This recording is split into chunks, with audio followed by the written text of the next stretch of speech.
નમસ્કાર, જય શ્રી કૃષ્ણ. ધોરણ 10 વિષય ગુજરાતી, પાઠ 16 ગતિભંગ.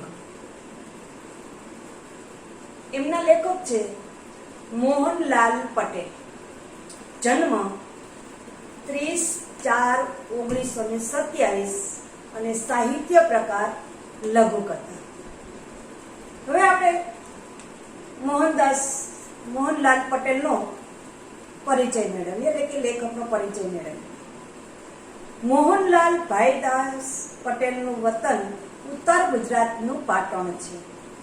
વર્ષો સુધી શિક્ષણ કાર્ય કર્યા બાદ હાલ નિવૃત્ત જીવન ગાળે છે.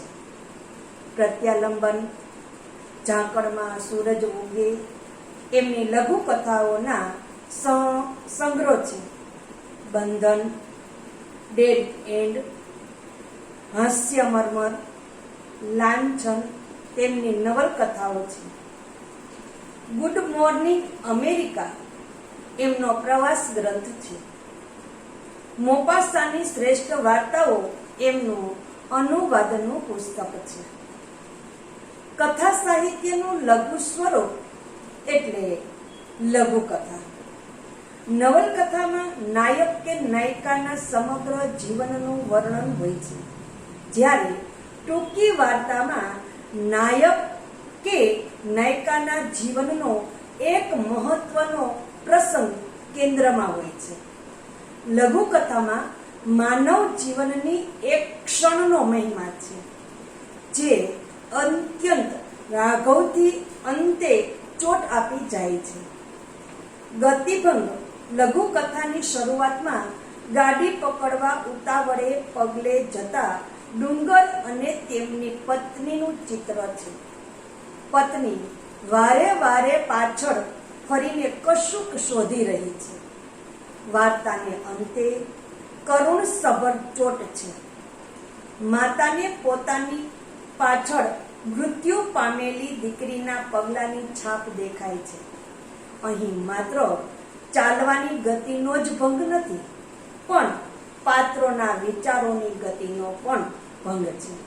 હવે આ પાઠની અંદર આપણા લેખક શ્રી મોહનલાલ પટેલે કે ગતિભંગ, ગતિ એટલે કે ચાલવાનું, ભંગ એટલે કે એમાં રૂકાવટ આવે તે, એટલે કે ચાલવામાં જે રૂકાવટ આવી જાય એને આપણે કહીએ છીએ ગતિભંગ. હવે એ ચાલવાની જ ગતિનો ભંગ છે એ રીતે નથી, પણ પાત્રોની, જે વ્યક્તિની જે વિચારોની જે ગતિ છે એ વિચારોની ગતિમાં જ્યારે રૂકાવટ આવે, ભંગ પડે છે, એમની વાત આ પાઠની અંદર આપણા મોહનલાલ પટેલે કરેલી છે. હવે ડુંગર અને તેમની પત્ની રાજપુર ગામના સ્ટેશને એ ગાડી પકડવા માટે જાય છે, અને એ ગાડી પકડવા ચાલતા ચાલતા જઈ રહ્યા છે. ત્યારે ડુંગરની પત્ની એ પાછળ છે ને ચાલતા ચાલતા એ ધૂળની પગલીઓમાં, ધૂળની અંદર એની મૃત્યુ પામેલી દીકરીની યાદ આવે છે. એની પગલીઓ દેખાય છે. એ પગલીઓ દેખાતા તરત એની મૃત્યુ પામેલી જે દીકરી છે એની યાદ આવે છે, અને વારે વારે એ ધૂળમાં છપાયેલા જે પગલા છે એને જોયા કરે છે. એ જોવામાં એ પોતાનો પતિ ડુંગર એ આગળ ચાલ્યો જાય છે અને એની પત્ની છે એ પાછળ રહી જાય છે, એટલે કે છે ગતિભંગ.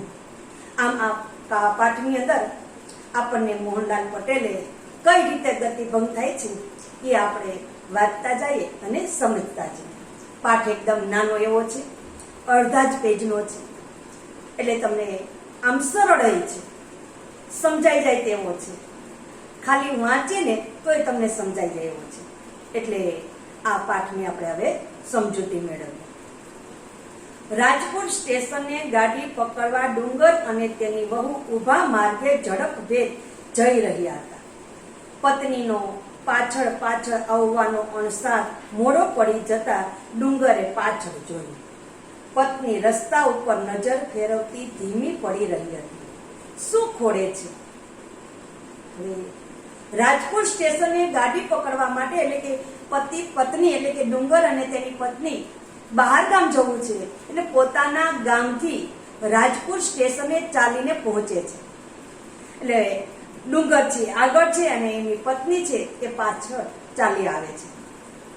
એ બંને ઝડપથી ચાલી રહ્યા છે. એમાં ડુંગર આગળ છે ને એમ કે મારી પત્ની છે એ પાછળ ચાલી આવે છે, પણ એ પાછળ થોડીક રોકાવટ એને અમુક વિચારોને કારણે એ પાછળ રહી જાય છે. એ ડુંગરને થોડી વાર પછી ખબર પડે છે, એટલે એ કીધું છે કે અણસાર મોડો પડી છે, એટલે કે પાછળ આવે છે એવી ખ્યાલ ડુંગરને મોડો આવે છે. એટલે પાછું વળીને જોવે છે તો એની પત્ની છે એ ધીમી ધીમી ચાલતી આવે છે અને કે છે શું ખોડે છે, શું ખોડે છે એટલે કે શું શોધે છે. ડુંગર એની પત્નીને કે છે કે તું શું શોધે છે, કે નજર ફેરવતી ધીમી પડી રહી હતી. એની પત્ની છે એ રસ્તાની અંદર આ જે ધૂળની અંદર એ પગલીઓ દેખાય છે એટલે એ આમ શોધે છે, જરા ગોતે છે. એટલે ડુંગર છે એમ એની પત્નીને કે છે શું શોધી રહી છે, એટલે કે શું ખોડે છે. કઈ નહીં, પત્નીએ જવાબ આપ્યો ને ઝડપથી પગ ઉપાડવા પ્રયત્ન કર્યો. થોડા પગલા ચાલ્યા પછી વળી તેનો વેગ મંદ પડી ગયો. હવે ડુંગર પોતાની પત્નીને પૂછે છે કે તું કેમ ધીમી પડી ગઈ છે, શું ધૂળની અંદર શોધી રહી છે. ત્યારે ડુંગરને એની પત્ની જવાબ આપે છે કે કંઈ નહીં, અને એમ કહીને પાછી ડુંગરની પત્ની ચાલવા લાગે છે. થોડાક ડગલા આગળ ચાલે છે ત્યાં પાછી આ ડુંગરની પત્નીની ચાલવાની જે ગતિ છે ને એ ધીમી પડી જાય છે, મંદ પડી જાય છે. આમ ગાંડાની માફક અડવડિયા શું ખાય છે. ડુંગર ગુસ્સે થયો, દિવસ આથમમાં આવ્યો. આમ કર્યા કરીશ તો રસ્તામાં જ અંધારું થઈ જશે કાં તો. હવે ફરી પાછી ડુંગરની પત્ની ધીમી એની ચાલવાની ગતિ છે ધીમી પડી જાય છે. એટલે ડુંગર એની પત્નીને થોડા ગુસ્સા સાથે કહે છે કે આમ ગાંડાની માફક શું અડવડિયું, અડવડિયું એટલે લથડિયા. ચાલતા ચાલતા થોડાક આપણે પડી જતા હોય એવા ચાલવાની ગતિમાં ફેર પડી જાય એને લથડિયા કહે છે. એટલે કે શું આમ ગાંડા માણસની જેમ લથડિયા ખાય છે. એકદમ ગુસ્સા સાથે બોલે છે. કોણ બોલે છે કે ડુંગર બોલે. કોને કહે છે તો કે એમની પત્નીને કહે છે. એટલે ડુંગર ગુસ્સા સાથે એમની પત્નીને કહે છે કે શું આમ લથડિયા ખાય છે, દિવસ આથમમાં આવ્યો છે. આમ જો તું કર્યા કરીશ તો રસ્તામાં જ અંધારું થઈ જશે કાં તો. હવે ડુંગરની પત્નીની ચાલવાની ગતિ ધીમી પડી જાય છે. એટલે ડુંગર ગુસ્સા સાથે એમની પત્નીને કહે છે આમ શું લથડિયા ખાશો, જો આમ જ તું ચાલવાની તારી ગતિ રાખીશ તો દિવસ આથમમાં આવ્યો. દિવસ આથમમાં આવ્યો એટલે કે સાંજ પડવા આવેલી છે ને આમ જ તું જો કર્યા કરીશ ને તો રસ્તાની અંદર જ અંધારું થઈ જશે કાં તો.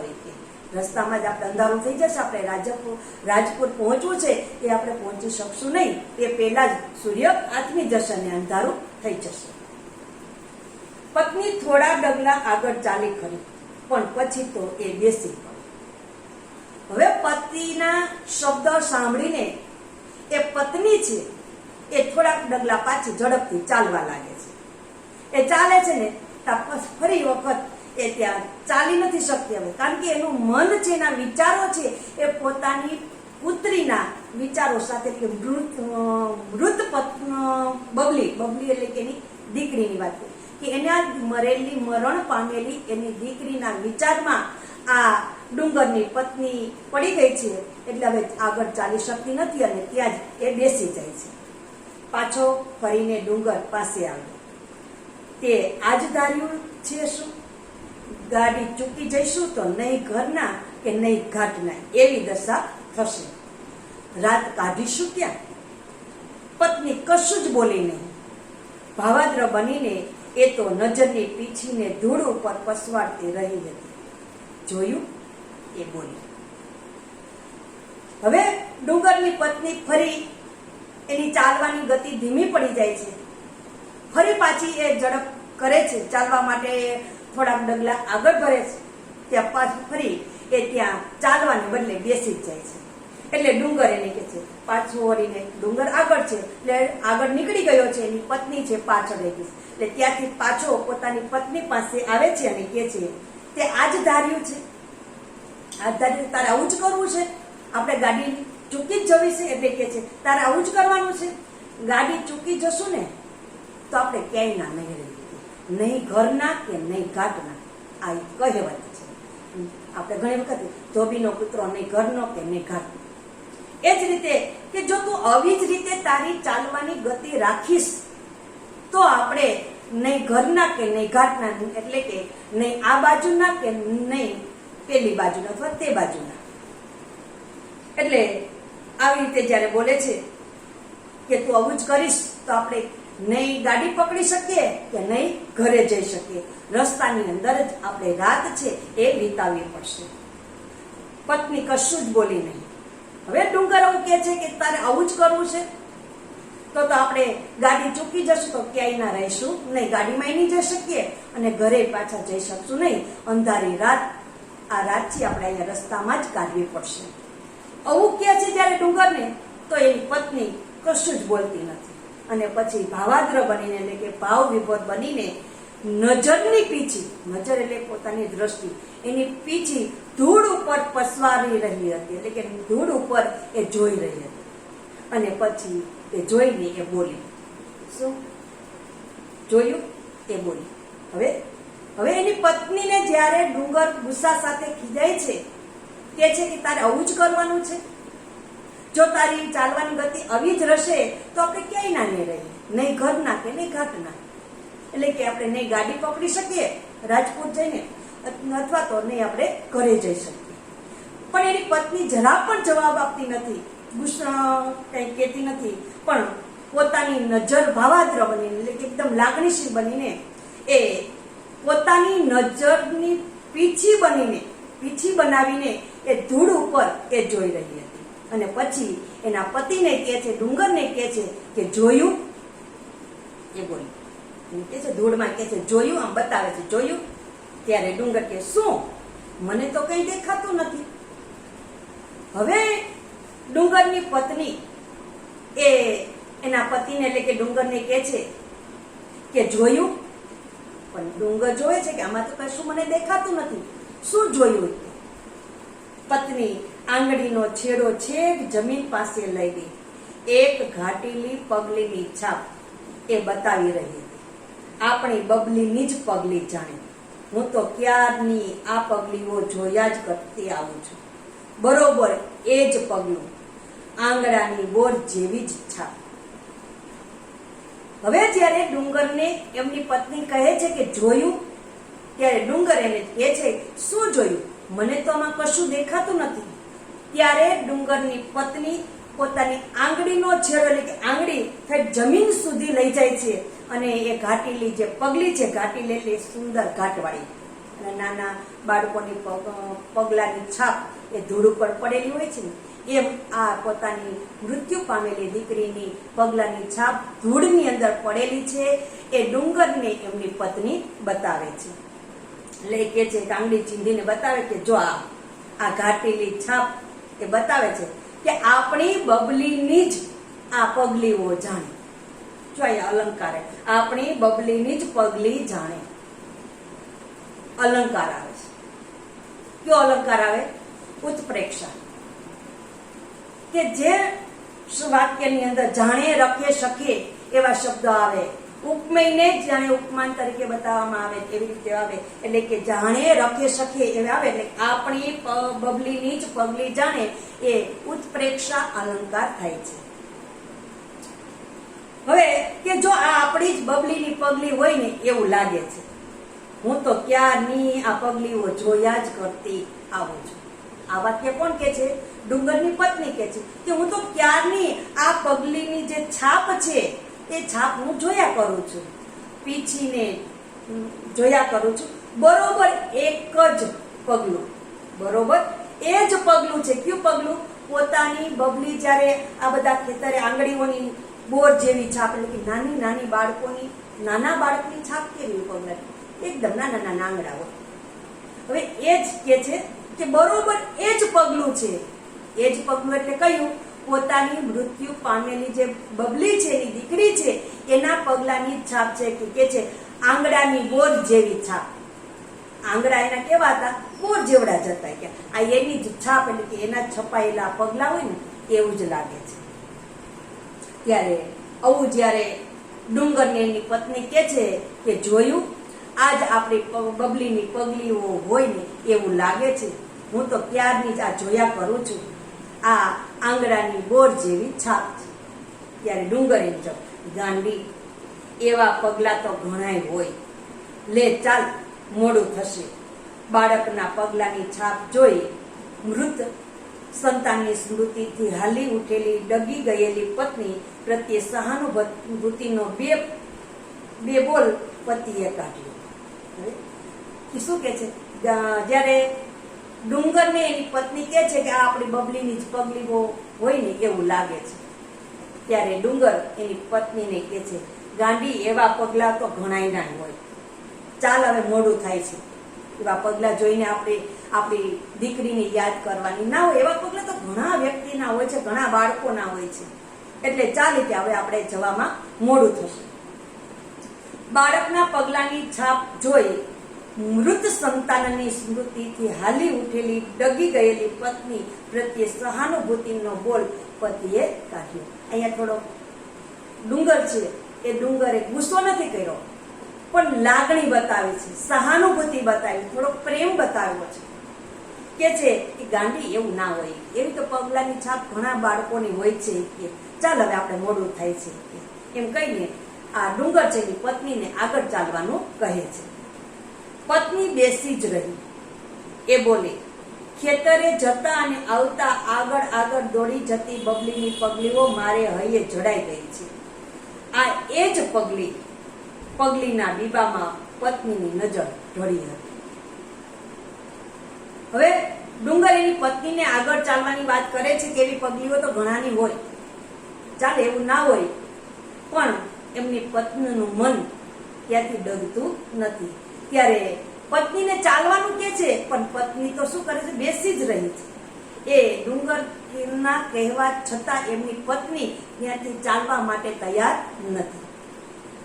એ એમ કે છે કે ખેતરે જતા અને આવતા, કારણ કે આ પતિ પત્ની જ્યારે ખેતરે જતા ત્યારે એમની સાથે પોતાની દીકરી બબલી પણ એ જતી હતી. એટલે ખેતરે જવામાં અને પાછા ખેતરેથી ઘરે આવવામાં એ બબલી છે, એની દીકરી છે, એ આગળ આગળ દોડી જતી હતી અને એના પગલાની છાપ જે પડતી હતી એવી છાપ આજે પણ એ ધૂળની અંદર આ ડુંગરની પત્ની છે એ જોઈ રહી છે. એટલે એ પગલીના બીબામાં એટલે કે છાપમાં આ ડુંગરની પત્નીની નજર છે એ ઢળી ગઈ છે, એટલે કે એમાં સ્થિર થઈ ગઈ છે. ડુંગર એકવાર પત્નીના મુખ સામે જોઈ રહ્યો અને પછી પોતાની નજર ગગનના કોઈ માર્ગ તરફ વાળી લીધી. બંને જણ સ્થિર થઈ ગયા. હવે એની પત્ની, ડુંગરની પત્ની છે, એ ત્યાં બેસી જ રહે છે. ડુંગર એને ચાલવાની કહે છે, ચાલવાનું કે ચાલ હવે, એવું ના હોય તો પણ એની પત્ની છે એ ઊભી થતી નથી અને ત્યાં જ બેસી રહે છે. હવે ડુંગર એકવાર આકાશ તરફ, ગગન તરફ પોતાનું મુખ એ કરે છે, એટલે કે નજર આકાશ તરફ નજર કરે છે અને જુએ છે, અને પછી પોતાની નજર આ પોતાની પત્ની તરફ કરે છે. એટલે કે ડુંગર છે એકવાર પોતાની પત્ની સામે જોવે છે ને બીજી વાર એ આકાશ તરફ નજર કરીને એ ઊભો છે. બંને જણ સ્થિર થઈ ગયા છે. હવે ડુંગર પણ પોતાની પત્નીને વધારે કહી શકતો નથી. એ પણ સમજે છે, એને પણ દુઃખ થાય છે કે પોતાની મૃત્યુ પામેલી બબલીની આ છાપ જોઈને એને પોતાની દીકરીની સંસ્મરણો એના યાદ આવે છે. પણ એ પુરુષ છે એટલે એ સહનશીલ છે, પણ આ જે એની પત્ની છે એ વધારે લાગણીશીલ થઈ ગઈ છે. એની મૃત્યુ પામેલી દીકરીની પગલીઓ જોઈને ત્યાં જ બેસી જાય છે. એનામાં ચાલવાની હિંમત થતી નથી. એટલે પોતાનો પતિ એટલે કે ડુંગર પણ ત્યાં આગળ જઈ શકતો નથી. પત્નીના મુખ સામે જોવે છે અને આકાશ તરફ જોઈ રહ્યો છે. લાકડીના ટેકે ગગન તરફ મોં કરીને ઊભા રહી ગયેલા પતિને જોઈને પત્ની સાવધ બની ગઈ. એને કહ્યું, લ્યો હિંડો, હવે પગ ઉપાડો, ઝટ ગાડી ચૂકી જશે. અને બંને જણે વળી બમણા વેગથી ચાલવા માંડ્યા. હવે ડુંગર છે એ પોતાની પત્નીને વધારે દુઃખી જુએ છે, એટલે પોતે પણ ભાવ વિભોર થઈ જાય છે. પોતે પણ દુઃખી છે. પત્નીનું મુખ જુએ છે અને આકાશ તરફ નજર કરી લાકડીના ટેકે એ વિચારમાં ઊભો હોય ને એવી રીતે જોઈ ઊભો રહે છે.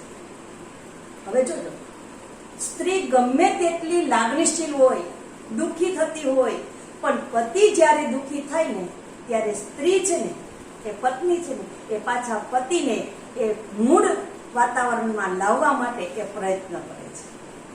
એટલે હવે એ ડુંગરની પત્ની તો એ દુઃખી છે જ આ પગલીઓ જોઈને, પણ હવે આ ડુંગર એની પત્નીને દુઃખી જોવે છે અને આ પોતાની મૃત્યુ પામેલી દીકરીની પગલીઓ જોઈને પણ ડબલ દુઃખ થાય છે. દીકરી મૃત્યુ પામી એનું દુઃખ છે અને પત્ની પણ દુઃખી છે એનું પણ એને દુઃખ છે. એટલે એક વખત પોતાની પત્ની સામે નજર કરી અને પછી આકાશ તરફ નજર કરી લાકડીના ટેકે આકાશ તરફ જોઈ રહે છે. ત્યારે આ દ્રશ્ય જ્યારે ડુંગરની પત્ની જુએ છે કે મારો પતિ પણ હવે દુઃખી થઈ ગયો છે, એટલે તરત જ એ ડુંગરની પત્ની પોતાના પતિને સાવધ એટલે કે સાવધાન કરવા માટે અથવા એ વિચારોમાંથી બહાર લાવવા માટે કહે છે, હેંડો, હવે પગ ઉપાડો, ઝટ ગાડી ચૂકી જશે. પોતે દુઃખી છે છતાં પતિ દુઃખી છે ને પતિને એ દુઃખમાંથી બહાર લાવવા માટે આ ડુંગરની પત્ની ડુંગરને કહે છે કે લ્યો હેંડો, ચાલો હવે પગ ઉપાડો, હવે ચાલવાની ઝડપ કરો કે નકર ગાડી આપણે ચૂકી જશું. અને બંને જણા ડબલ વેગથી એ ચાલવા લાગે છે. એટલે આમ ડુંગરની પત્ની તો દુઃખી હતી જ, પણ જ્યારે ડુંગર આ પોતાની દીકરીના દુઃખની અંદર એની છાપ જોઈને દુઃખી થાય છે અને પત્નીની ભાવાત્વની અંદર ભાવ વિભોર થઈ જાય છે, એ બધું જોઈને એ ડુંગર જ્યારે દુઃખી થાય છે ને ત્યારે એને સાવધાન કરવા માટે, એ દુઃખમાંથી બહાર લાવવા માટે આ ડુંગરની પત્ની પોતાના પતિને એવા બે શબ્દ કહે છે, લ્યો ચાલો હેંડો, હવે ઝડપથી પગ ઉપાડો, નકર આપણે ગાડી ચૂકી જઈશું. અને આવા શબ્દ કહે છે અને પછી પતિ પત્ની એટલે કે ડુંગર અને તેની પત્ની ડબલ વેગથી એટલે કે ઝડપથી ચાલીને આ રાજકોટ સ્ટેશન તરફ જઈ રહ્યા છે અને ગાડી પકડે છે. અહીંયા આપણો પાઠ પૂર્ણ થાય છે. હવે થોડુંક આપણે વ્યાકરણ તરફ જોઈ લઈએ. હવે એમાં શબ્દ તો જો હું વચ્ચે કહેતી જ ગઈ છું, છતાં આપણે થોડાક શબ્દાર્થ જોઈએ. નજર ફેરવવી એટલે આમ તેમ જોવું, ખોડવું એટલે શોધવું, અડવડિયું એટલે કે લથડિયું, ભાવાદ્ર એટલે ભાવ વિભોર, છેક એટલે સાવ અથવા તદ્દન, ઘાટીલી એટલે સુંદર ઘાટ વાળી, છાપ એટલે મોહર, સ્મૃતિ યાદગીરી અથવા સંસ્મરણ, હાલી ઉઠેલી એટલે ખળભળી ગયેલી, વાળી લેવું એટલે કે ફેરવી લેવું, ટેકે એટલે આધારે, કીધું હતું કે લાકડીના ટેકે ઉભો હતો. કોણ ઉભો હતો? ડુંગર ઉભો હતો. એટલે ટેકે એટલે આધારે, સાવધ એટલે હોશિયાર અથવા ખબરદાર. હવે કહેવત આપણે કીધું હતું કે નહીં ઘરના કે નહીં ઘાટના, એ કોણ બોલ્યું હતું? ડુંગર બોલ્યો હતો. કોને કહેતો હતો? એની પત્નીને કહેતો હતો કે નહીં ઘરના કે નહીં ઘાટના, એટલે કે ન આ બાજુના કે ન તે બાજુના. પછી આવશે રૂઢિપ્રયોગ. મોડા પડી જવું એટલે ઉત્સાહ ઓછો થઈ જવો. પછી આવે હૈયે જડાઈ જવું, હૈયે એટલે હૃદયમાં યાદ રહી જવું. નજર ઢળવી એટલે નજર સ્થિર થવી. હવે આપણે એમાંથી આ વ્યાકરણને સમાન શબ્દાર્થ, રૂઢિપ્રયોગ, કહેવતો જોયા બાદ હવે આ ગતિભંગ પાઠની અંદર એક વાક્યમાં પૂછાય એવા પ્રશ્નો કેટલાક આમાં નીકળે છે તેની ચર્ચા કરીએ. તો કે એક પ્રશ્ન એવો પણ નીકળી શકે, ગતિભંગ પાઠના લેખકનું નામ શું? અથવા ગતિભંગ પાઠના લેખકનું નામ જણાવો. પછી એવો પ્રશ્ન નીકળે, ગતિભંગ પાઠનો સાહિત્ય પ્રકાર જણાવો. ગતિભંગ પાઠનો સાહિત્ય પ્રકાર જણાવો. શું આવશે એમાં? લઘુકથા. પછી આવશે, ધૂળમાં પગલી જોઈને ડુંગરની પત્નીને કોણ યાદ આવ્યું? ધૂળમાં પગલી જોઈને ડુંગરની પત્નીને કોણ યાદ આવ્યું? કોણ યાદ આવ્યું હતું? પોતાની મૃત્યુ પામેલી દીકરી. કોણ? એનું નામ શું હતું? બબલી. પછીનો પ્રશ્ન છે, ડુંગર અને તેની વહુ કયા સ્ટેશને ગાડી પકડવા માંગતા હતા? ડુંગર અને તેની પત્ની કયા સ્ટેશને ગાડી પકડવા માંગતા હતા? એટલે કયા સ્ટેશને જઈ રહ્યા હતા? તો કે રાજપુર સ્ટેશન. ડુંગરે પોતાની નજર ક્યાં સ્થિર કરી? ડુંગરે પોતાની નજર ક્યાં સ્થિર કરી? ક્યાં કરી હતી? આકાશ તરફ. ડુંગરની પત્નીને હૈયે શું જડાઈ ગયું હતું? ડુંગરની પત્નીને હૈયે શું જડાઈ ગયું હતું? શું જડાઈ ગયું? મૃત બબલીની પગલીની છાપ જડાઈ ગઈ હતી. પછી ડુંગર કોના સહારે ઉભો હતો? ડુંગર કોના સહારે ઉભો, એટલે કે કોના ટેકે ઉભો હતો? કોના ટેકે ઉભો હતો? લાકડીના ટેકે. પછીનો પ્રશ્ન એવો આવે કે ધૂળમાં પગલી જોઈને ડુંગરની પત્નીને કોણ યાદ આવ્યું? પછી છે, મોહનલાલ પટેલ ક્યાંના વતની છે? આપણે પરિચયની અંદર જોયું હતું કે મોહનલાલ ક્યાંના વતની છે. ક્યાંના વતની કીધા હતા? યાદ છે? ક્યાંના? પાટણના. પછી મોહનલાલ પટેલે અનુવાદ કરેલ પુસ્તકનું નામ આપો. મોહનલાલ પટેલે અનુવાદ કરેલ પુસ્તકનું નામ આપો. શું હતું? મોપાસાની શ્રેષ્ઠ વાર્તાઓ. હવે આવા એક વાક્ય વાળા પ્રશ્નો આટલા નીકળે છે. હવે આવે છે કે એક પ્રશ્ન એવો પણ નીકળી શકે કે સવિસ્તાર જવાબ આપો અથવા મુદ્દાસર જવાબ આપો, અથવા એમ પણ પૂછે કે 8-10 લીટીમાં જવાબ આપો. તો એમાં છે, પુત્રી ખોયાની માતા પિતાની વેદના ગતિભંગ પાઠના આધારે તમારા શબ્દમાં વર્ણવો અથવા વ્યક્ત કરો. પુત્રી ખોયાની માતા પિતાની વેદના ગતિભંગ પાઠના આધારે તમારા શબ્દોમાં વ્યક્ત કરો. આ એક પ્રશ્ન સવિસ્તાર અથવા તો મુદ્દા અથવા તો 8-10 લીટીમાં જવાબ આપો એ રીતે પૂછી શકાય છે. હવે આપણે આ પાઠ ગતિભંગ મોહનલાલ પટેલ દ્વારા સમજૂતી આપણે પ્રાપ્ત કરી. આ પાઠ તમને બરાબર સમજાઈ ગયો હશે એવી હું આશા રાખું છું. ધન્યવાદ.